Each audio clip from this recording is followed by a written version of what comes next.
Accelerated നീ rehab protocol 2 മാസം കൊണ്ടും 3 മാസം കൊണ്ടും പെട്ടെന്ന് തന്നെ ഈ പ്രോട്ടോകോളിൽ എക്സസൈസ് ഒക്കെ ചെയ്തിട്ട് റിട്ടേൺ ടു സ്പോർട്സ് അല്ലെങ്കിൽ ഹൈ എനർജി ആക്ടിവിറ്റീസിലേക്ക് വരാമെന്ന്. എന്നാൽ തെറ്റാണ്.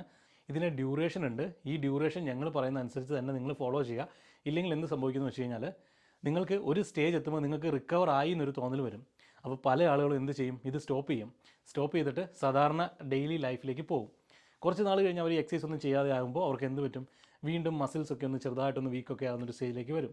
അതുകൊണ്ട് അപ്പോൾ അവർ വീണ്ടും തീരുമാനിക്കുകയാണ് എന്നാൽ ഇനി ആ പ്രോട്ടോകോൾ കംപ്ലീറ്റ് ചെയ്യാമെന്ന് വിചാരിക്കുമ്പോൾ പറയുന്നതാണ്, സാർ ഞാൻ 6 മാസം എക്സസൈസ് ചെയ്തിരുന്നു അല്ലെങ്കിൽ 4 മാസമൊക്കെ എക്സസൈസ് ചെയ്താണ്, ഇനി നമുക്ക് അവിടുന്ന് തന്നെ സ്റ്റാർട്ട് ചെയ്യാം. ചിലപ്പം സാധിച്ചൊന്നും വരില്ല. കാരണം അവരെവിടെയാണോ സ്റ്റോപ്പ് ചെയ്ത് ആ ഒരു സ്റ്റേജിലായിരിക്കില്ല കുറച്ച് നാളത്തേക്ക് അവർ എക്സസൈസ് ചെയ്യാതിരിക്കുമ്പോൾ ഉള്ള അവരുടെ അവസ്ഥ. അതുകൊണ്ട് പ്രത്യേകം ശ്രദ്ധിക്കുക. അങ്ങനെയുള്ള ആളുകൾക്ക് വീണ്ടും നമ്മൾ നീ ഇവാലുവേറ്റ് ചെയ്യേണ്ടി വരും. അതിനുശേഷം കപ്പാസിറ്റിയൊക്കെ മെഷർ ചെയ്യേണ്ടി വരും. ഇതിനുശേഷം മാത്രമേ നമുക്ക് പുതിയൊരു റീഹാബ് പ്രോട്ടോകോൾ നമുക്ക് സജസ്റ്റ് ചെയ്യാൻ സാധിക്കുള്ളൂ.